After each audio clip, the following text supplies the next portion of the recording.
الفيديو ده موجه لأبنائنا معلمي الحصة والتطوع أو المكافأة. سيادة الوزير دكتور رضا حجازي، السيد الرئيس عبد الفتاح السيسي لما عين حضرتك عايز منك ابتكارات، عايز منك اللي محدش عمله.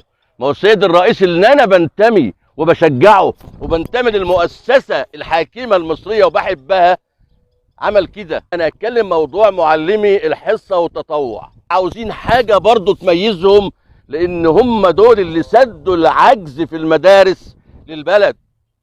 مش مقعدهم هنا تزيدهم كبت وتزيدهم مرض نفسي وتخلوهم يكرهوا البلد بسبب حضرتك يا سياده الوزير.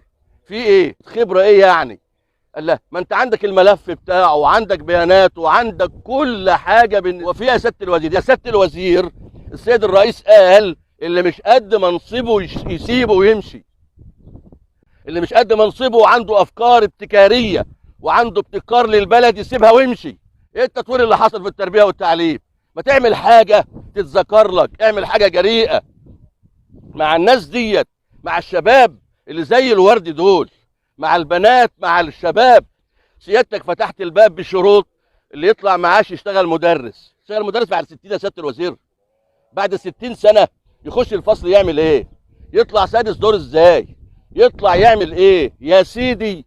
تم اللي انت هتديهولهم اديه للشباب اللي لسه متخرج ودربهم ودخلهم في الدائره التدريبيه، والاخر ادوهم شهاده خبره وادوهم ميزه لما يحصل اعلانات عشان التعيين. يا سياده الوزير دكتور رضا حجازي، انت من بلدي، من ديكرنس، ومن حته من مصر الحبيبه. واحنا قلنا لما حضرتك جيت انك اشتغلت في التربيه والتعليم، يعني فاهم، يعني دارس، يعني من البيئه. لان حضرتك يعني بتعقد الدنيا على دماغ العيال بتوع معلم الحصه والتطوع. وعدتوهم باعطائهم شهاده خبره، وعدتوهم ان هتدوهم يعني ميزه لما يجي يتعينهم درجه معينه. ما هم دخلوا ودرسهم وصححهم وراقبهم. اي الورق ما بيقولش كده ولكنهم صححوا وراقبهم، يعني دخلوا في العنبوكه بتاعه التربيه والتعليم، يعني خدوا خبره شديده جدا، يعني جاهزين ان هم يدوا.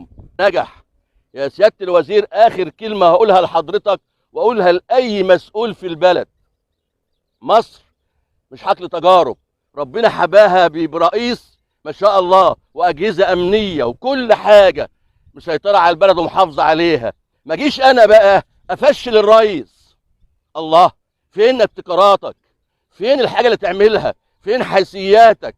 ما تدي للشباب دول شهاده خبره يطلعوا يشتغلوا وينفع نفسه وينفع البلد. وان ما اديتهمش شهاده خبره يبقى انت كده بتقضي عليهم وعلى اهاليهم وعلى اهاليهم. ايوه يا سياده الوزير، وبتقول لي للشباب اللي جاي بعدهم واللي بيدرسوا وهيتخرجوا مالكوش امل، العبوا غيرها. يا سياده الوزير دكتور رضا حجازي، من فضل حضرتك فكر في الموضوع ده. من فضل حضرتك خليك جريء وخد قرارات جريئه تحسب لك، والسيد الرئيس ان شاء الله في ظهرك لان هو فكره كده. والا من فضل حضرتك سيب الوزاره وهات واحد او نجيب واحد يبقى جريء وواخد سياسه الرئيس المحترم اللي احنا بنحبه، سياده الرئيس عبد الفتاح.